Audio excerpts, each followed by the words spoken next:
When my stepsister told me I couldn't afford to be her maid of honor, I smiled, nodded, and pretended it didn't sting. But inside, a fire lit in my chest. She thought she was untouchable, the star of the family, and I was just the poor stepsister tagging along. What she didn't know was that I was already holding a secret one that would flip her fairytale wedding upside down. Before we continue, please subscribe to the channel and let me know where you're listening from in the comments. My name is Danielle, I'm 30 years old, and if you've ever dealt with a toxic family member, you'll probably see a bit of your story in mine. My parents divorced when I was young, and when my dad remarried, I gained a stepsister, Fiona. From day one, Fiona made it clear that she wasn't interested in being sisters. She treated me more like competition. Where I was quiet, Fiona was loud. Where I was careful with money, she flaunted every expensive item she could get her hands on. Growing up, she loved making comments about my cheap clothes or my boring lifestyle.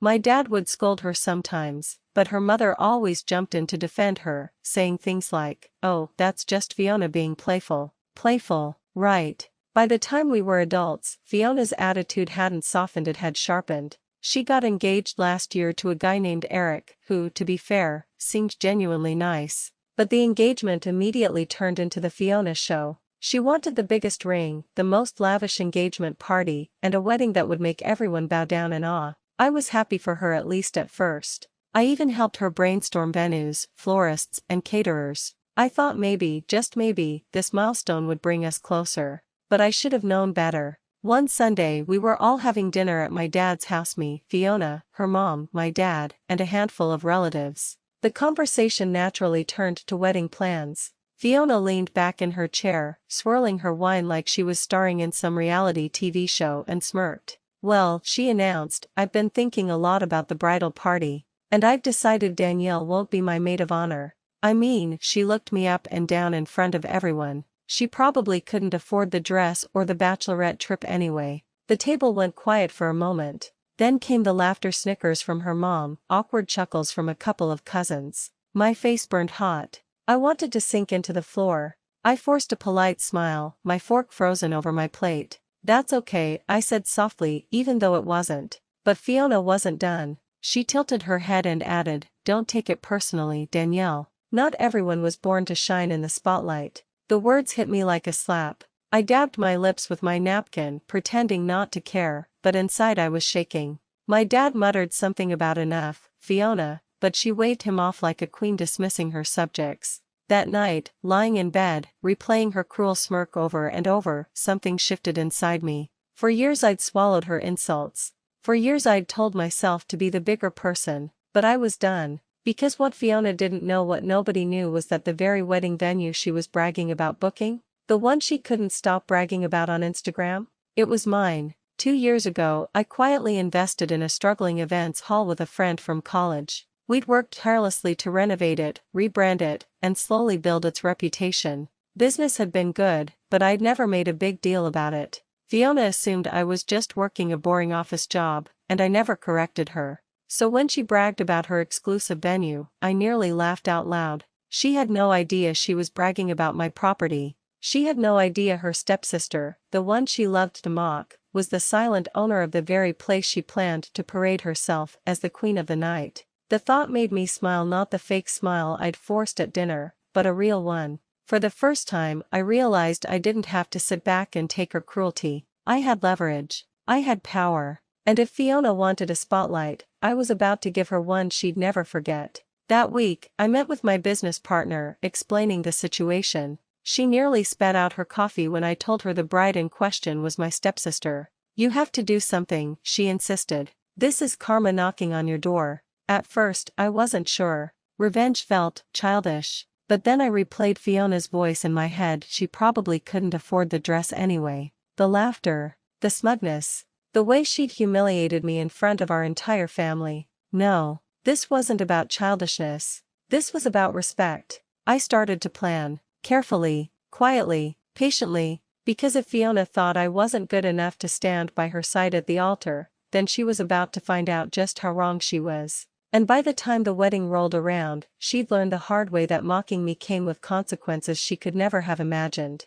Planning Fiona's wedding turned into a full-time production. Every week she blasted the family group chat with updates about the color scheme, the 6-tier cake, the celebrity DJ she was trying to book. Her mother gushed about every detail like it was the royal wedding, while my dad mostly stayed quiet. I stayed quiet too, but for a different reason. Every time Fiona bragged about her perfect venue, my chest buzzed with a secret satisfaction. She was talking about my venue, my investment, my success, the very thing she swore I wasn't capable of achieving. But here's the funny part, she didn't even know the venue owner by name. She'd gone through a planner who booked everything. And since my business partner handled most of the correspondence, Fiona never once saw my signature on the paperwork. She thought she was renting from some faceless corporation. That was my ace in the hole. One night, about a month before the wedding, Fiona called me out of the blue. I almost didn't pick up, but curiosity got the better of me. "Danielle," she said, dragging out my name like it was an inconvenience.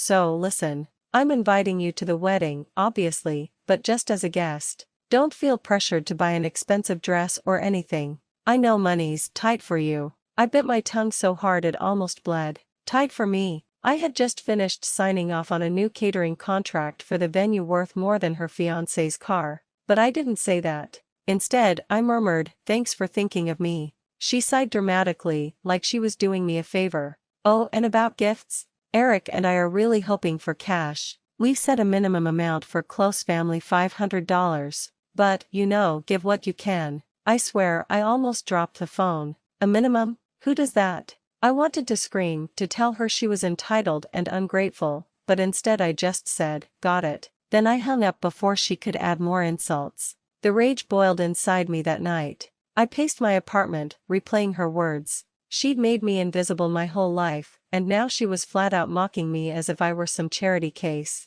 My hands shook, but underneath the fury, there was also clarity. I had everything I needed to turn this around. The next day, I met with my business partner, Carla, at the venue. We walked through the reception hall, which was nearly ready for Fiona's big day. White drapes hung from the ceilings, the chandeliers gleamed, and the polished wooden floors practically begged for a night of dancing. Carla crossed her arms. "So, what's the plan?" I took a deep breath.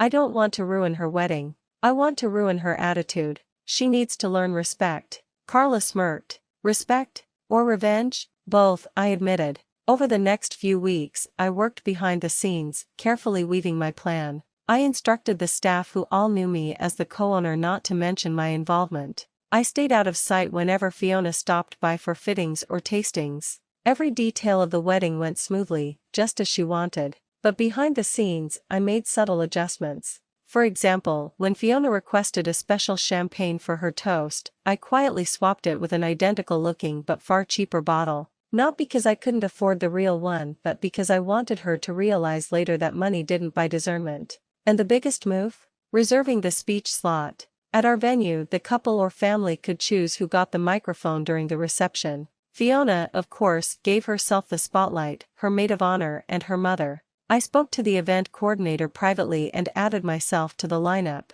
Not as a bridesmaid, not as a maid of honor, but as a special guest. No one told Fiona. The night before the wedding, I could barely sleep. My stomach churned with nerves, and a small voice whispered, "What if this backfires? What if she humiliates you again?" But then I remembered her smirk at the dinner table, her mocking tone over the phone, and the years of belittlement. No, this time I wasn't the one being humiliated. The wedding day arrived in a whirlwind of silk dresses and expensive perfume. Fiona floated around like a queen, her designer gown trailing behind her, barking orders at bridesmaids who looked like they'd rather be anywhere else. She barely glanced at me when I arrived. "You clean up nicely," she said dryly, before turning her attention back to a photographer. I smiled. "Thanks." If she noticed the confidence in my voice, she didn't comment. The ceremony itself went smoothly, though Fiona couldn't resist adding dramatic pauses and exaggerated smiles for the cameras. When she walked down the aisle, you'd think she was stepping onto a movie set, not pledging herself to a man she supposedly loved. But it wasn't until the reception that my moment came. My venue looked breathtaking. The lights shimmered, the tables sparkled with centerpieces, and the dance floor gleamed under the chandeliers. Guests murmured about how elegant the space was, and Fiona beamed as if she'd conjured it all herself. She gave her first toast, basking in the applause.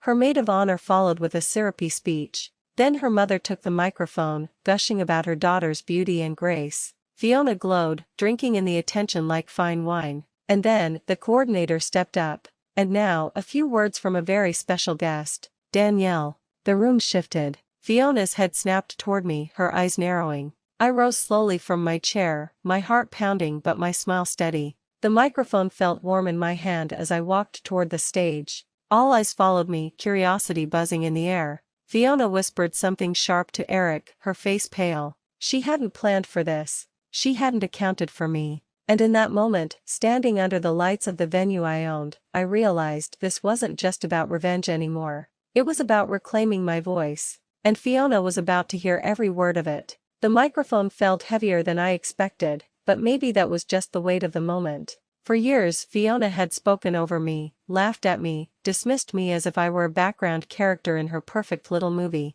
But tonight, under the golden glow of the chandeliers in my reception hall, I finally had the stage. I took a deep breath and let my eyes scan the room. Faces looked back at me, family members, friends, even distant relatives I barely knew. Some smiled politely, waiting for me to begin. Others leaned forward, curious. And then there was Fiona, frozen at her table, her perfect bridal smile stiff, her eyes narrowed like daggers. I started softly. Good evening, everyone. For those who don't know me, I'm Danielle, Fiona's stepsister. A murmur rippled through the crowd, and I caught a few raised eyebrows. Fiona had never liked acknowledging me as part of the family, and clearly, she hadn't mentioned me much. I wasn't supposed to be here tonight, I continued, my voice steady. At least, not in any meaningful way. You see, Fiona told me she couldn't possibly make me her maid of honor. She said I couldn't afford the dress, the shoes, the travel. I paused, letting the words hang in the air. Gasps echoed through the room.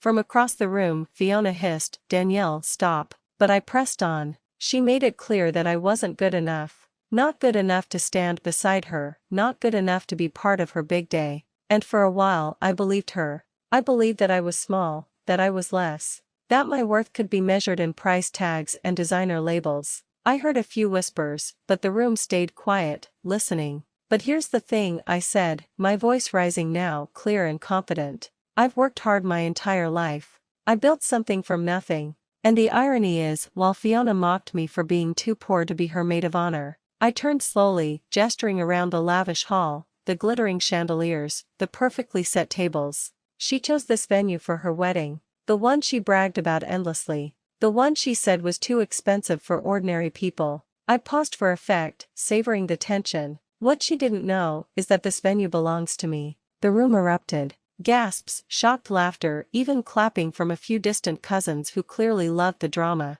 Fiona's face drained of color as if I'd ripped off her crown in front of the whole kingdom. Eric's jaw dropped, his champagne glass halfway to his mouth. Fiona stammered, that's not true. She's lying. I smiled calmly, holding my ground. It is true. I co-own this place. Every light, every chair, every flower arrangement you see tonight, I signed off on it. While Fiona was busy mocking me, I was building my life. And now, she's celebrating the most important day of her life, under my roof. The room burst into murmurs, people turning to each other, their eyes wide with disbelief. I leaned closer to the microphone, my voice soft but cutting. So, Fiona, you were right about one thing. I didn't show up as your maid of honor. I showed up as your host. The room exploded in applause. Guests laughed, some clapped, and a few even stood. I caught sight of my dad in the corner. His eyes were wet, his chest puffed with pride. For the first time in years, I felt truly seen. Fiona, on the other hand, looked like she might faint. She stood abruptly, her chair screeching against the polished floor. This is ridiculous. You ruined my wedding. I shook my head. No, Fiona. I didn't ruin anything. You're still married, you still have your dress, your music, your guests. The only thing that's ruined is your illusion. The illusion that you're above everyone else. That money makes you better, that belittling others makes you powerful. Eric reached for her arm, whispering, babe, sit down. But Fiona yanked away, her face red and blotchy. I set the microphone back on the stand, my hands finally steady. I didn't say all this to embarrass you, Fiona. I said it because you need to understand people aren't defined by what you think they lack. Respect matters more than appearances. And maybe, just maybe, this will be the lesson that finally sinks in. I walked back to my table, the sound of applause following me like a wave. For once, it wasn't Fiona basking in the spotlight, it was me. The rest of the night was awkward, to put it mildly. Fiona sulked, refusing to dance. Eric tried to keep things moving, but the energy had shifted. People whispered, sneaking glances at me with curiosity and admiration. More than one relative leaned in to whisper, "Good for you." And me? I enjoyed every second. Not out of cruelty, but out of vindication. For years I'd been underestimated, dismissed, and mocked. And in one speech, I turned it all around. As the night wound down, I stepped outside into the cool air, the laughter and music still echoing behind me. I looked up at the twinkling lights strung along the venue's roof and smiled. This was mine. Not just the building, but the moment, the freedom of knowing I'd finally stood up for myself. Revenge didn't always mean destruction. Sometimes, the sweetest revenge was simply telling the truth at the right time in the right place. And that's exactly what I did. Have you ever been underestimated or mocked by family only to prove them wrong in the end? Share your story in the comments. I'd love to hear how you turned the tables. And if you enjoyed this story, don't forget to hit that subscribe button so you never miss the next tale of sweet, unforgettable revenge.